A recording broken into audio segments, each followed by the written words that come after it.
तो बिल आखिर पहले मरहले के तहत होने वाले इंतखाबात के लिए नोटिफिकेशन जो है वो जारी कर दिया गया है। और मैं आपको बता दूं कि कुल मिलाकर अगर देखा जाए तो वादी कश्मीर की बात करें या खिता चनाब की हम बात करें तो खिता चनाब के अर्सवाइल डोडा की बात करें तो बिल्कुल डोडा, रामबन और किश्तवाड़ ज़िला की जो नशिस्तें हैं उन पर 18 को वोटिंग होनी है और जिसके लिए नोटिफिकेशन जारी कर दिया गया है। और मैं आपको बता दूं कि साथ ही साथ वादी कश्मीर की साउथ कश्मीर की हम बात करें तो यहाँ कुल मिलाकर जो 16 नशिस्तें हैं उन पर वोटिंग होनी है और खिता चनाब में 8 नशिस्तों पर वोटिंग होनी है और इनके लिए नोटिफिकेशन जारी किया गया है। और आज का दिन अहम दिन और आज ही के रोज़ और राय दहिंदगान की हतमी फहरिस्त भी जारी की जाएगी।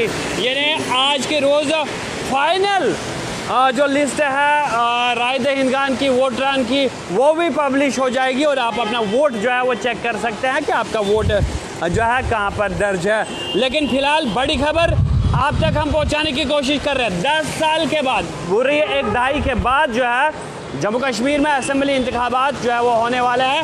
लेकिन मैं आपको बता दूं कि एक खबर रसा एजेंसी ने जिस तरह से सुबह खबर किया जिसमें यह बताया गया कि लेफ्टिनेंट गवर्नर मनोज सिन्हा ने एक सेपरेट नोटिफिकेशन में कहा कि रिप्रेजेंटेशन एक्ट के तहत जिस तरह से ये नोटिफिकेशन जारी किया गया है जिसमें ये बताया गया है कि 18 तारीख को जो इंतखाबात जम्मू कश्मीर के कुछ नशिस्तों पर होने वाले हैं, चाहे हम खिता चनाब की बात करें या फिर हम कश्मीर के कुछ नशिस्तों की बात करें, तो कुल मिलाकर 24 ऐसी सीटें हैं जहां पर चुनाव जो है पहले मरहले के तहत होने हैं। और कुल मिलाकर जो है राय दहिंदगान की जो लिस्ट आ जाएगी और मुतवक्का है, इम्कान है कि ये 90 लाख तक जो है पहुंच सकती है। और आपने देखा कि लोकसभा इंतखाबात में अगर 87 लाख से ज़्यादा वोटरान ने राय दहिंदगी का इस्तेमाल किया, अपने वोट का इस्तेमाल किया, लेकिन दूसरी जानिब हम देखें कि असेंबली इंतखाबात में ये फहरिस्त जो है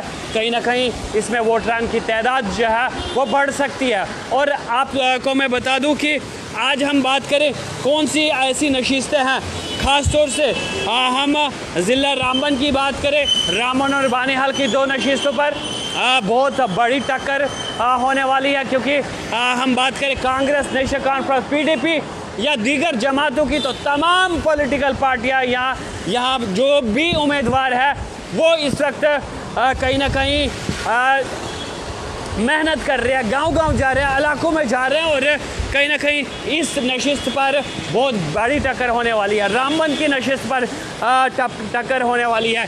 बीजेपी भी मैंडेट फाइनलाइज जो है वो करने जा रही है। लेकिन दूसरी जानिब आपने देखा कि नेशनल कॉन्फ्रेंस का मैनिफेस्टो भी कल के रोज़ आया।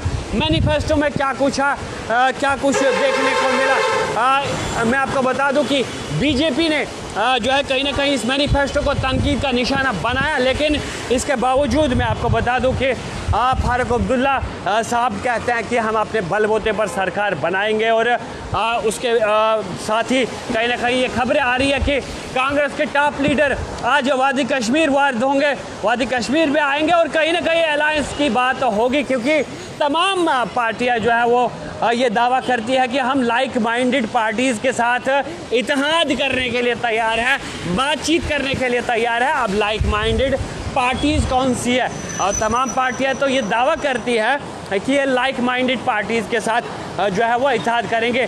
साथ ही साथ मैं आपको ये भी बता दूं कि जिस तरह से इलेक्शन से पहले ये वादे किए जाते हैं, मैनिफेस्टो सामने आते हैं, लेकिन क्या इंतखाबात के बाद कोई इन मैनिफेस्टोज़ को पढ़ता है, कोई इन मैनिफेस्टोज़ को देखता है कि फलानी पार्टी का ये मैनिफेस्टो था जिसमें ये लिखा था कि हम जम्मू कश्मीर के बेरोज़गार नौजवानों को इतनी नौकरियां देंगे? कोई नहीं पूछेगा, कोई नहीं बोलेगा, क्योंकि हम मैनिफेस्टो सिर्फ देखते हैं और सिर्फ उसे तैयार करते हैं और उसके बाद उस पर कोई काम नहीं होता है, ना कोई पूछ होती है। लेकिन भाजपा ने पिछले इंतखाबात में जिस तरह से मैनिफेस्टो तैयार किया था उसमें ये बताया था कि हम 370 को मंसूख करेंगे। बिल्कुल उन्होंने करके जो है वो चीज़ दिखाई। लेकिन मैं आपको बता दूं कि आपके इलाकों में ये सियासतदान आएंगे, आपसे वोट मांगेंगे, आपका जमहूरी हक है, आप वोट का इस्तेमाल जो है सही तरीके से करें। और मैं आपको बता दूं कि आप उनसे ये पूछे कि तरक्की आप इस इलाके की किस तरह से करेंगे, क्या आपका मैनिफेस्टो है, कौन से वादे आप कर रहे हो, क्या वो शख्स इन वादों पर खरा उतरने के लिए तैयार है और क्या वो कैपेबल है आपकी डिमांड्स को पूरा करने के लिए। तो ऐसे अशखास को आप चुनने की कोशिश करें जो सोसाइटी के लिए, जो समाज के लिए बेहतर होगा। लेकिन फ़िलहाल बड़ी खबर आप तक मैं पहुंचाने की कोशिश कर रहा था, लेकिन थोड़ा सा मैं जो है पॉलिटिकल पार्टीज़ की तरफ चला गया। और क्योंकि आज सियासी सरगर्मियाँ जो है वो जम्मू कश्मीर के कोने कोने में जो है वो उरूज पर नज़र आ रही है। लेकिन फ़िलहाल आज के रोज़ इस तरह की खबरें भी आ रही है कि DPAP भी तय करेगी कि जम्मू कश्मीर में इंतखाबात कैसे लड़ने हैं, किसी के साथ मर्ज होना, किसी के साथ इल्हाक करना है, तमाम चीज़ें जो है वो सामने आएंगी। क्योंकि लोग जो है वो तज़ब्ज़ुब का शिकार है, जो DPAP के चाहने वाले हैं, DPAP के फॉलोअर्स हैं, गुलाम नबी आज़ाद साहब के चाहने वाले हैं, तो वो भी कहीं ना कहीं तज़ब्ज़ुब का शिकार जो है कि DPAP कब फाइनल करती है कि हमें क्या करना चाहिए। दूसरी जानिब कांग्रेस जो हमेशा से ग्रुपबंदी का शिकार रही, कहीं ना कहीं ग्रुपबंदी के कारण ही जो है वक़ार रसूल वानी जो है वो कहते हैं कि साजिश के तहत ही उन्हें जो है प्रेसिडेंटशिप से हटाया गया। तो कहीं ना कहीं मैं आपको बता दूं कि वक़ार रसूल वानी जो है वो अब बानीहाल कॉन्स्टिट्यूंसी में वो कहते हैं कि अब उन्हें अपने लोगों की खिदमत करने का जो है ज़्यादा मौका मिलेगा, अपने लोगों के साथ मिलने जुलने का, काम करने का, उनके साथ वक्त बिताने का टाइम जो है उन्हें मिलेगा। लेकिन मुकाबला काफ़ी कड़ा बानीहाल नशिस्त पर भी है, रामबन में भी है।